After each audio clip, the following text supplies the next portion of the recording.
Hi everyone, welcome back to the channel. Today we're going to talk about Canticle, the planet that First of the Sun takes place on. Brandon basically mentioned something offhandedly in a spoiler talk when he was like at Dragonsteel, when he was doing Words of Brandon, like spoiler discussion and stuff. So I just really want to talk about that idea that he brought up because it wasn't very clear for me in the book. So I just kind of really want to talk about it. Apparently, Canticle is a megastructure, so that's really cool. So yeah, let's go ahead and talk about it. With that being said, make sure you hit the like button and subscribe to the channel if you haven't done so already, and check out the Patreon if you're interested in exclusives and all that kind of extra fun stuff. So yeah, with that being said, again. So Brandon kind of offhandedly makes a mention of the fact that Canticle is a manufactured planet. It is a superstructure. It is effectively like a Dyson sphere. And I think that is the coolest thing in the world because I had not thought about megastructures or superstructures in the Cosmere, but it makes total sense, especially given the idea of like Fabrio science and the basically all the magic tech that's like popping up on all the different worlds and stuff. So it makes total sense that it would exist, but I didn't think about it at all. And it honestly answers so many questions that I had about the astrophysics nature of that planet because I'm like, this planet just does not physics. Like, I just had so many issues with it. It just does not physics. But thinking about it in the light of the fact that it is manufactured as effectively a investiture battery, then that makes perfect sense. I love it. It is so cool. So apparently what's happening, so on Canticle, apparently the planet is smaller than our moon, I believe, based on the description in the book. And essentially whenever the sun rises on this planet, the sun is this is their understanding, this is their in-world understanding of what's happening. The sun is so close to the planet that as the sun rises, it basically burns the planet. It burns the surface. So everyone every day is spending their entire time outpacing the sun. So they're forever running from the sun so that they don't incinerate. And life on this planet has essentially evolved to deal with this. There's like the ecology and stuff, like crops will grow in the short period of time before the sun rises and like as it's rising. So it's kind of like super dawn it'll start. So like the entire lifeline of or entire lifetime of the plant will be like 30 seconds or something like that. It'll just, you can throw the seeds on the ground and they immediately propagate and live and then like immediately get burned away because of the sun. So they've basically evolved to kind of deal with that. So, and there's also mention of the fact that on their little flying ships and stuff, they can outpace the rotation of the planet, which physics, whatever. Like I had issues with, I had just multiple issues with a lot of this stuff from an astrophysics perspective. But the idea of this being a megastructure makes perfect sense. It makes it all make sense. So later on, we get the description that essentially the planet is not so close to the sun that it's causing this issue.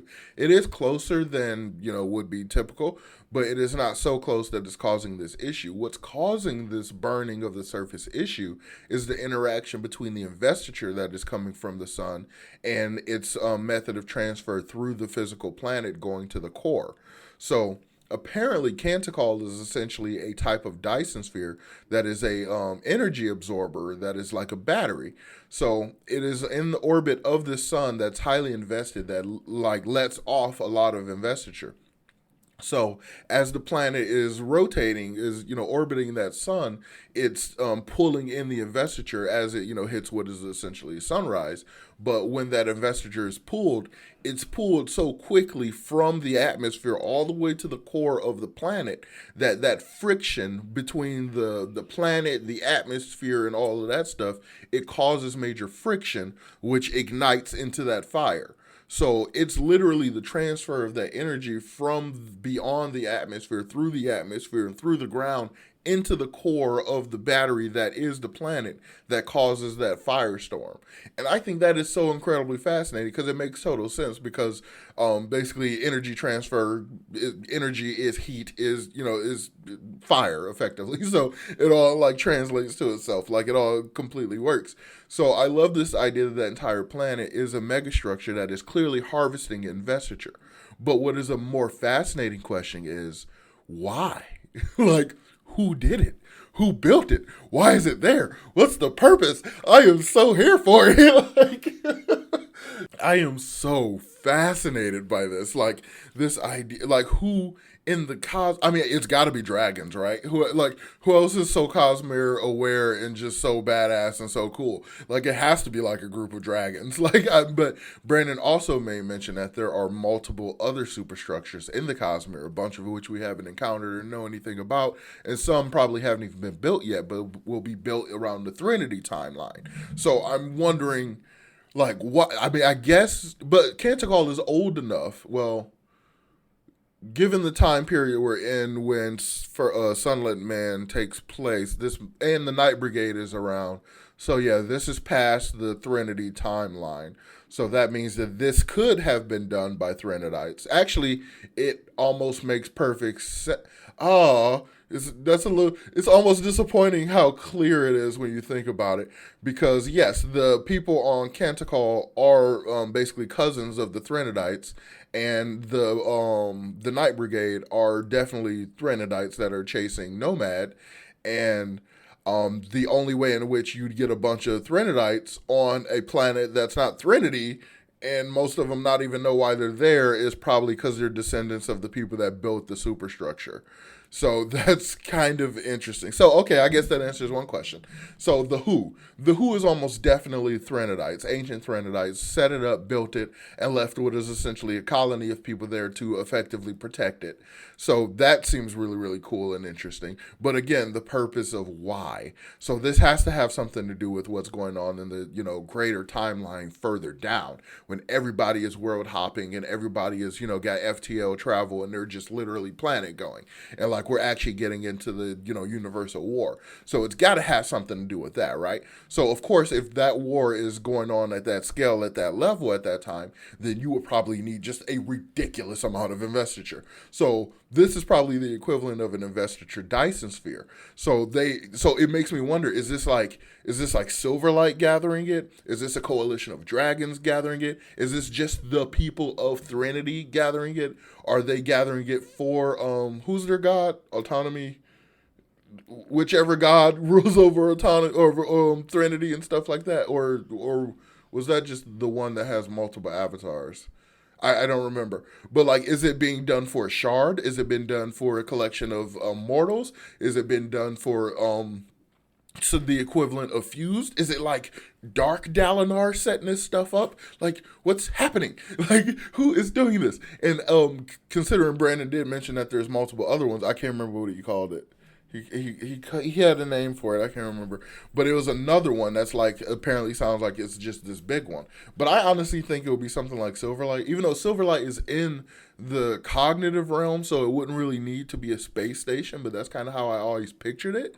So it's just like, just from a Magic System world building perspective, the hints about what's going on in the greater Cosmere later down in the timeline is just so incredibly fascinating. I can't wait to find out who built these megastructures, who needs an investiture Dyson sphere, and what are we doing with that level of investiture? Like, the entire core of this planet is effectively just investiture, which is also, it explains exactly why the sun hearts happen. Like they're left out in the sun and their bodies are incinerated, and it leaves a calcified piece of like investiture rock, which is essentially their soul being calcified through that pressure of investiture as it pushes through the planet, and it like locks it there. So it makes total sense. Like it makes total sense to me.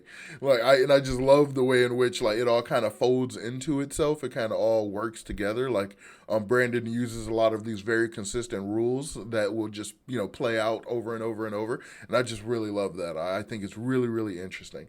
So yeah, this is basically one of the coolest ideas that came out of Dragonsteel. There's probably some more in those words of Brandon's, but in my opinion, the people that were coming up asking questions could have asked some better questions. But whatever. But yeah, we got a lot of interesting stuff from that. So I'm probably going to go through some more spoiler talks and stuff and see if I can like suss out some more information. Because, yeah, I think 2024 is also going to be the year of me getting into my Cosmere detective mode a little bit in light of Stormlight 5. Because I want to try to get a good handle on everything we need for this first leg before we take this break and then get into like Elantris 2 and Mistborn 3 and like all that kind of stuff, which I am hyped about. But holy crap, I think I'll be like pushing 50 by the time Brandon gets back into Stormlight. Yeah, the more I think about it, the more time passes, the more I am totally on board with him bringing in more people to help. Because, man, if you can shorten this timeline, because at this point, it don't feel like the world is going to be here at the end of the Cosmere. So if we could get those books, it would make me really optimistic, and I really like it. But yeah, I'm going to go ahead and end it here. Otherwise, I'll just start rambling more and more than usual. So yeah, let me know in the comments down below. How do you feel about Cosmere megastructures? Do you think it's the coolest thing in the world like I do? Do you think a lot of these interesting sci-fi ideas that Brandon seems to be getting ready to start injecting? Are you ready for the very sci-fi side of the Cosmere that I think we're about to enter? Let me know about all that in the comments down below. And of course, if you're interested in some more like Cosmere specific theories and random one-off videos and stuff, you can of course check out the Patreon. The link is in the description below. And as always, I will talk to y'all next time. Peace.